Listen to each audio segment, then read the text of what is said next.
Hi guys, and welcome to another WordPress video. This is Jamie from System22 and webdesignertechtips.com.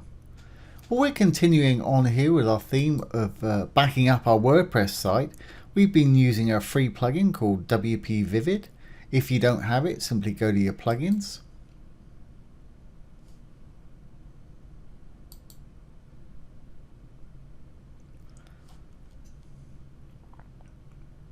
I've already got it. But if you don't, hit add new. It's absolutely free. Type in WPvivid. And there it is.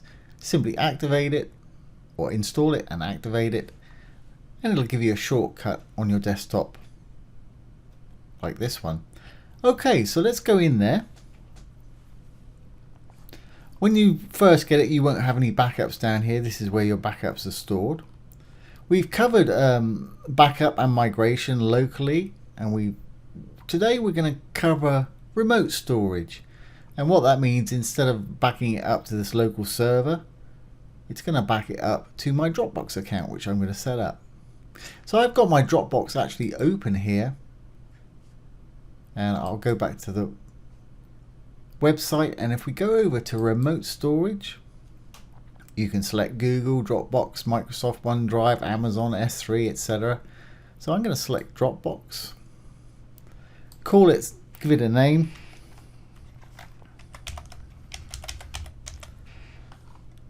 and it's going to back it up into a folder called Apps, WPvivid Backup Restore. That's where it's going to be in your Dropbox account.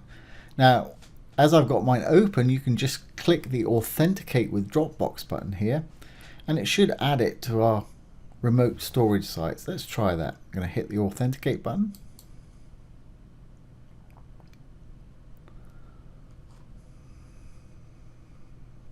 It's asking me for permission here, so I'm going to hit Allow.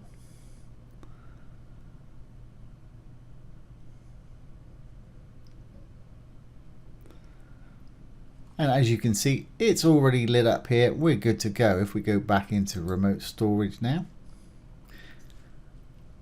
we can see it down the bottom here, Dropbox WPvivid. Right, well, let's see if it's actually going to work.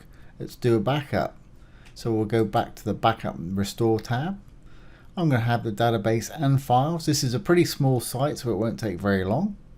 I'm going to say go ahead and back up now, but I want to make sure I send the backup to remote storage. And that's got the Dropbox selected. Let's do it.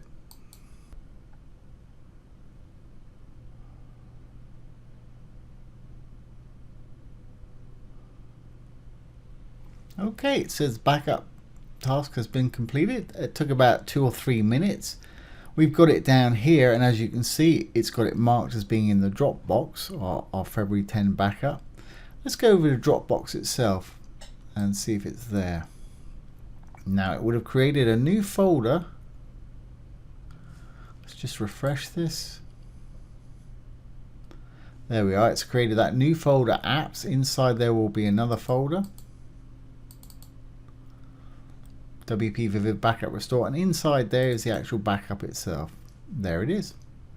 Fantastic. So it's backed it up to my Dropbox account. And as you saw from my last videos, you can schedule it if you want to do that. And if you look in the schedule here, you can enable a backup schedule and have it back up however you want it to. And in the settings, you can decide how many backups you want to actually keep in your Dropbox account or wherever it is your remote storage is. So that is a really great backup solution right there. Like I say, this version is absolutely free. And as you can see, it's really easy to install and operate. Works really well. So I hope you've enjoyed that and found it useful.